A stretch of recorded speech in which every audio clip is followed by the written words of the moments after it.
I'm here with Tara Howard, who's an elementary school teacher at Sayersville Elementary in Magoffin County. And Tara, this is the first time that you've presented at the Promising Practice Summit. And then, of course, what you've done, you submitted a proposal. It's been accepted, so you're in the process of implementing. So you've already shared about what you're going to be doing, and then in the spring, the Action Research Summit, you will come and share about what you learned, if everything went well, if you did some things different.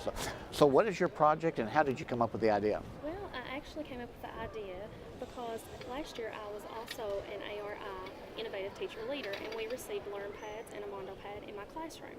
And the impact that it had in my classroom, it was just tremendous. The students, I saw the level of engagement rise, and my test scores that came back this year, the quantitative data from that, the K-Prep 2015 test scores, showed the largest growth I had ever had with the class. And I have to think that is part of what I've learned through ARI funding. Okay. So technology is great if it's used well. Yes. And so how do you think this technology assisted you in working with the students? I think that students can get bored in class when you are just doing the same thing every day, and you need to mix it up. And they are so familiar now with all this technology. It's at their fingertips, and they crave using that. They want to use that, and so being able to implement that into my classroom, it just enhances my lesson. Okay. It doesn't take my job necessarily, but it allows me to use that in addition to what I'm trying to teach, to be like a supplemental. Okay. Now, specifically, the project title is Student Apprentice. So what does that title mean? And so the specifics on your project. Okay, well, so I knew I wanted a 3D printer, and I built my idea around the fact that I really wanted to apply for a 3D printer grant. I think it's an amazing technology. Student Apprentice came about, I guess, with the recent presidential election, the Apprentice, and I got to thinking, well, that would be great for students to do something like that. And then the show Shark Tank, and I knew they would be familiar with that. And so I kind of combined those ideas. The students will be coming up with a product for a targeted audience. They come up with who they want to target.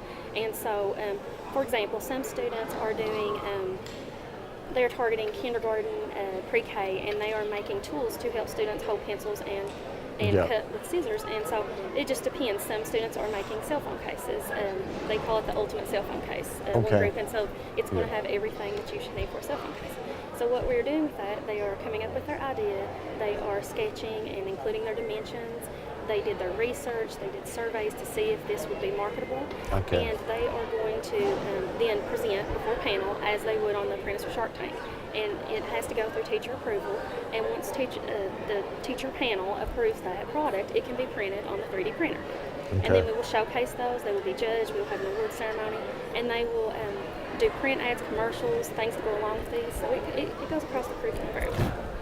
So the students are learning a lot of different topics, but then a key part of that too is then that they're becoming entrepreneurs and they're getting some business skills. Yes, that was part of my idea, was to lead them to be creative and to bring in student voice and choice, because this allows them, they choose. They choose, they have choice over all of these things, and it's their ideas. They decide how they want to market, and also to bring in that project-based learning into the classroom. I feel like that kind of goes along with both of those, and just think they're really enjoying it so far. Okay. Well, we're very pleased that Tara Howard, that you're able to join our program, and keep up the good work in your classroom. Yeah, Thank you so much for being part of our show. Thank you.